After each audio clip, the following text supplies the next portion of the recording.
El pensamiento político de Martín Lutero, un ensayo de Benjamín García García, historiador por la Universidad Complutense de Madrid.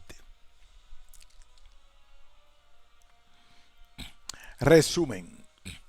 Este artículo trata de aproximarse a las ideas políticas del reformador alemán Martín Lutero mediante el análisis de sus escritos, viendo cómo fueron llevados a la práctica y las consecuencias que se derivaron de los mismos a nivel religioso, así como la importancia que tuvieron en la construcción del Estado moderno.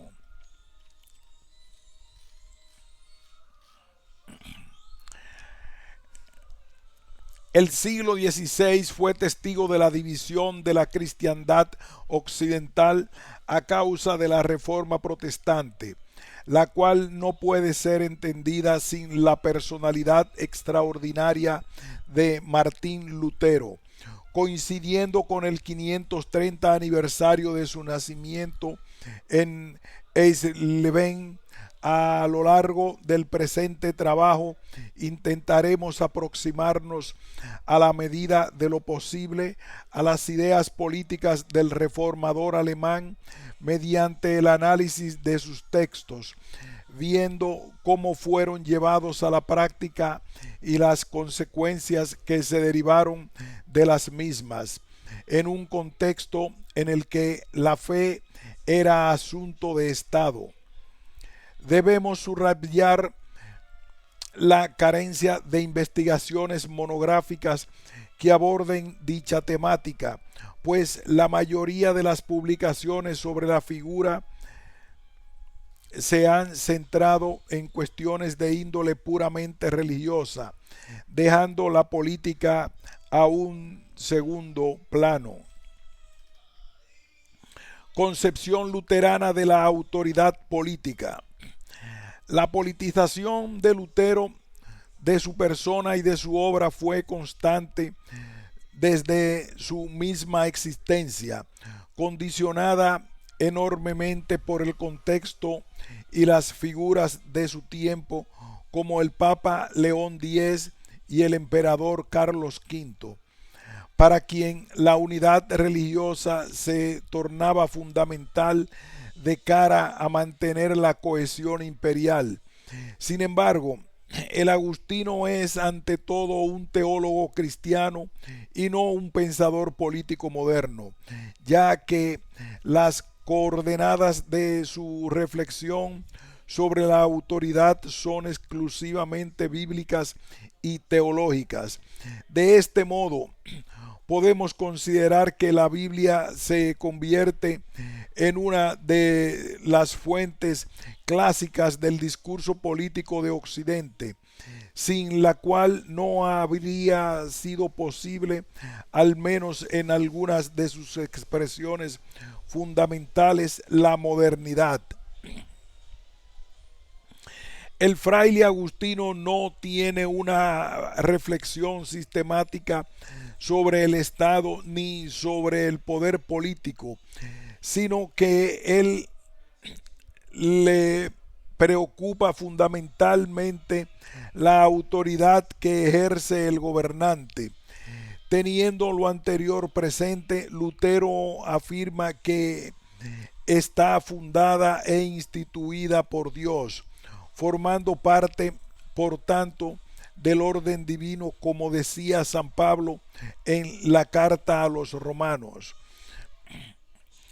En base a los textos bíblicos también fundamenta su doctrina de dos reinos, expresión que no fue utilizada por el propio reformador, pero cuyo uso se ha ido generalizando desde que fuera acuñada por la historiografía del siglo XX.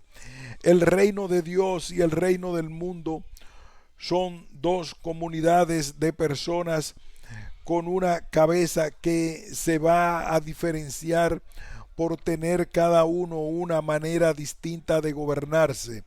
el espiritual regido por la palabra y sin la espada, y el gobierno secular por la espada, que obliga a ser buenos y justos.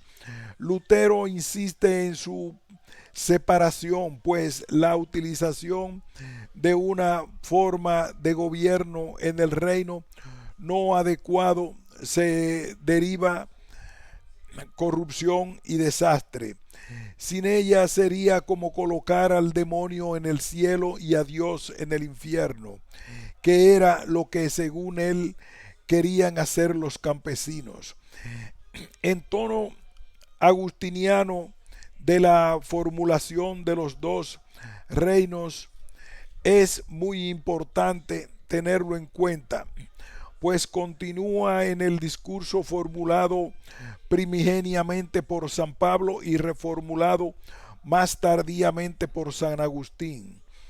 Lutero sostiene la supremacía del orden espiritual sobre el temporal, pero recalca que ambos son necesarios en el mundo.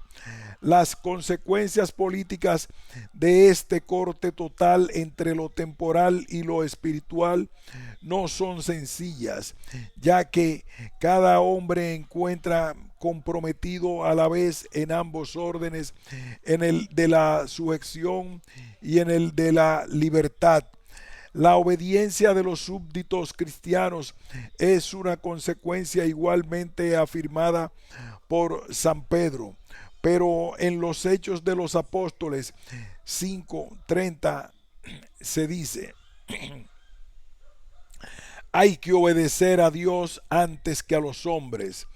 El hombre cristiano se encuentra pues en una tensión que Lutero resuelve afirmando: 1. Que la autoridad es de origen divino. 2.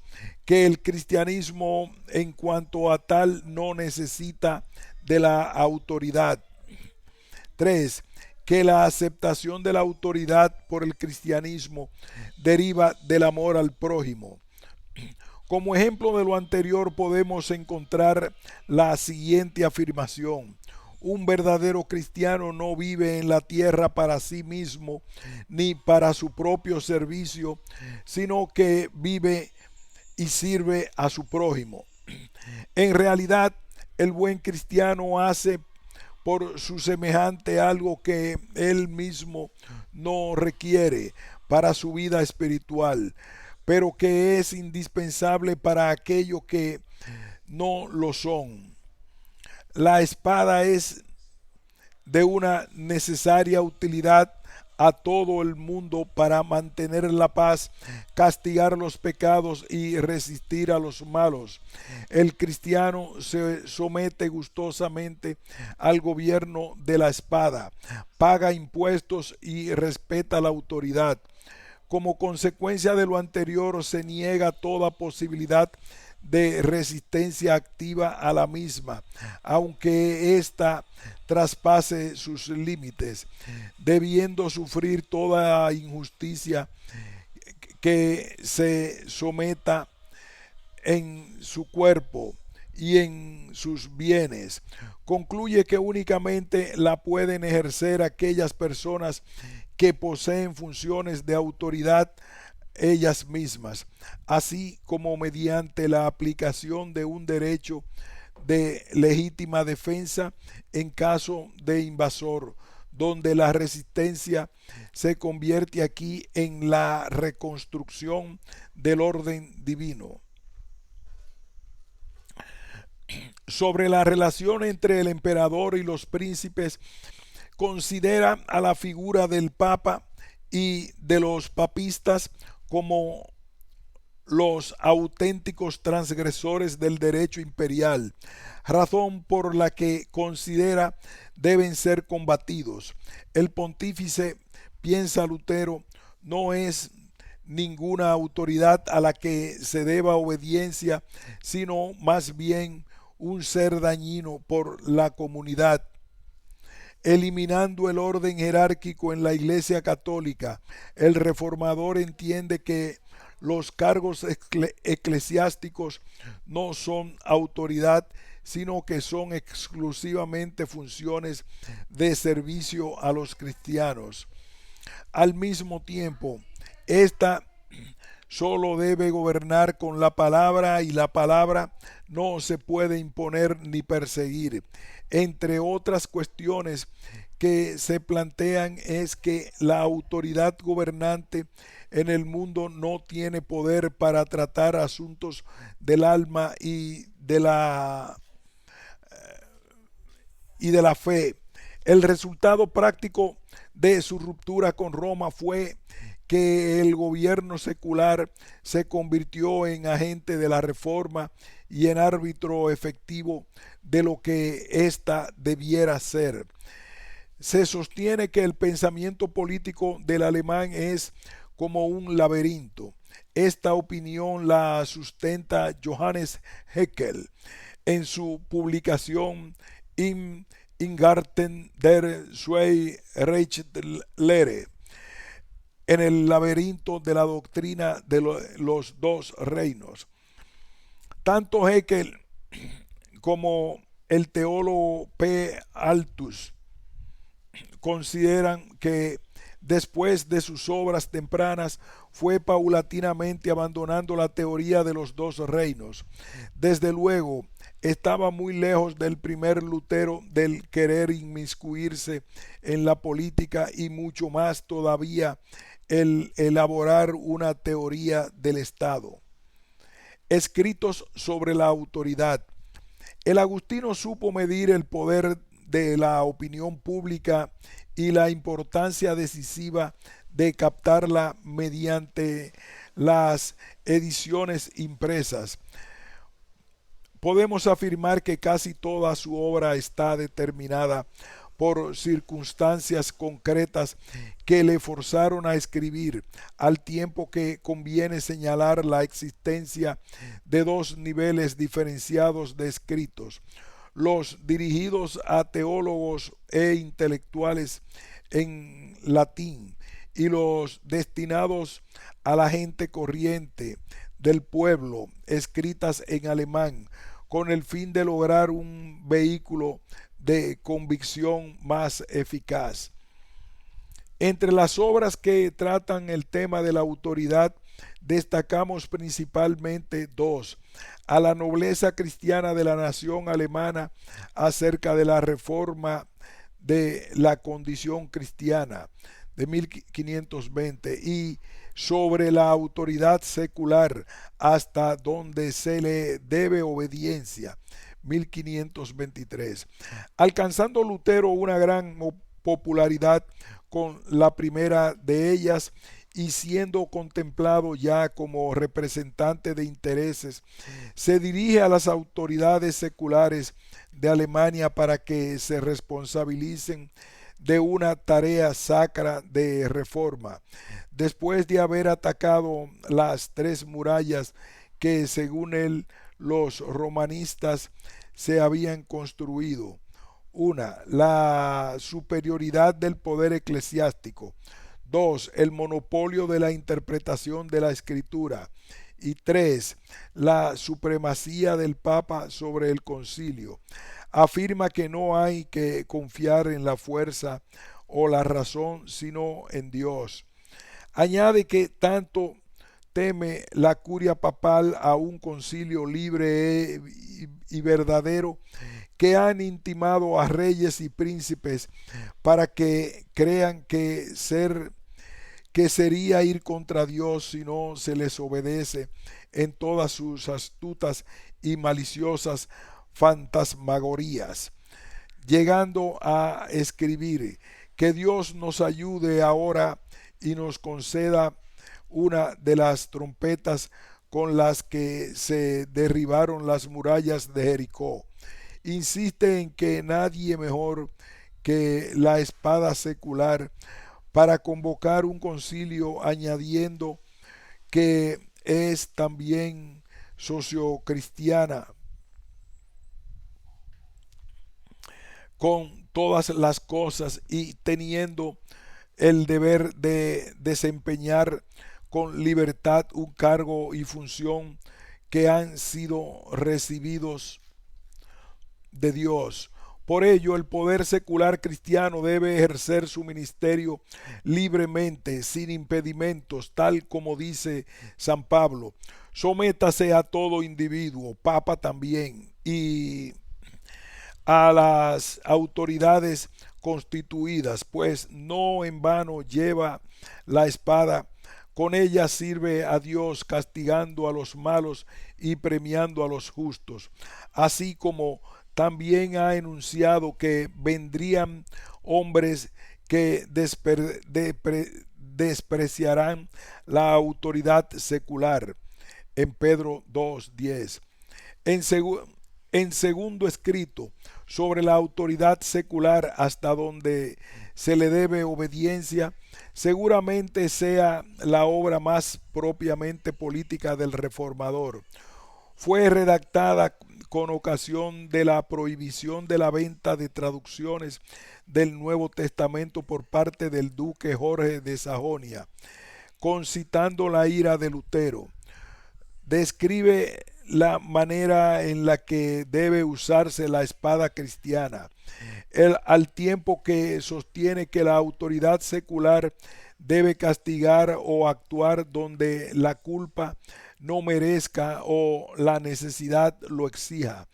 Reprocha la actitud de lo que los príncipes hayan comenzado a ordenar a las gentes que se desprendan de ciertos libros y que crean y mantengan lo que ellos dicen, pues con estas acciones tienen la audacia de sentarse a la silla de Dios y dominar las conciencias y la fe y darles lecciones al Espíritu Santo. Recalca que se debe fundamentar sólidamente el derecho y la espada seculares, de modo que nadie pueda dudar de que estén en el mundo por voluntad y orden de Dios. Este hecho, este hecho de la espada ha existido además desde el comienzo del mundo con el objetivo de castigar a los malos y proteger a los buenos. Los cristianos, sostiene, hacen mucho más por sí mismos que por todo lo que pudieran exigir todas las leyes y todas las doctrinas. Pero hay muchos más malos que buenos. Por eso se necesita del poder secular para establecer los límites de actuación. El poder por sí mismo o la instancia de otros debe también ayudar a proteger al cristiano sin que éste lo demande, pero si el poder no lo hace, el cristiano debe dejarse maltratar y ultrajar sin oponerse al mal, según las palabras de Cristo. Alerta de peligro de que la autoridad secular embarque demasiado, de tal manera que alerta del peligro de que la autoridad secular abarque demasiado, de tal manera que pueda alcanzar al reino de Dios y su gobierno. El gobierno secular tiene leyes que no afectan más que al cuerpo y los bienes y a todas las cosas exteriores que han en la tierra. Sobre las almas no puede ni quiera Dios dejar gobernar a nadie que no sea Él mismo. Por eso, si el poder secular pretende dar una ley al alma, invade el gobierno de Dios y no hace más que seducir y corromper las almas.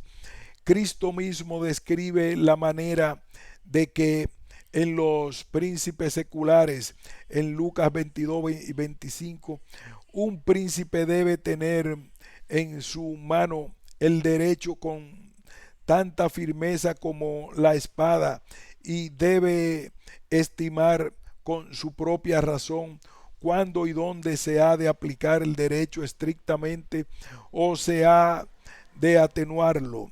Es decir, que siempre ha de dominar al derecho y la razón y ha de permanecer como la suprema ley y la maestra de todo derecho. Para Lutero, el buen príncipe debe estimar a los súbditos y poner en ello todo su corazón como primera acción. En segundo lugar, han de prestar atención a los grandes señores y a sus consejeros. En tercer lugar, poner cuidado en actuar correctamente con los malhechores. Y en cuarto lugar, debe someterse a Dios con total confianza y pedirle sabiduría para gobernar, bien como hizo Salomón. Por esta razón, reconoce no haber por esta razón reconoce no saber dar ninguna ley a los príncipes, simplemente desea instruir sus corazones. Espero instruir a los príncipes y a la autoridad secular para que permanezcan cristianos y Cristo permanezca como el Señor, sin convertir, no obstante, los mandamientos de Cristo en consejos en beneficio de ellos. Brevemente haremos mención a otros escritos del fraile Agustino que versan sobre el concepto de autoridad. La cautividad babilónica de la Iglesia, 1520. Integrante de la trilogía de los grandes escritos reformadores, junto con el Manifiesto de la Nobleza Alemana y con el breve Tratado de la Libertad del Cristiano, nació como respuesta a los ataques de A. Alfeld, viejo adversario del profesor, y dirigido contra el cautiverio de la Iglesia de Roma. La libertad del cristiano es el tercero de los llamados escritos de reforma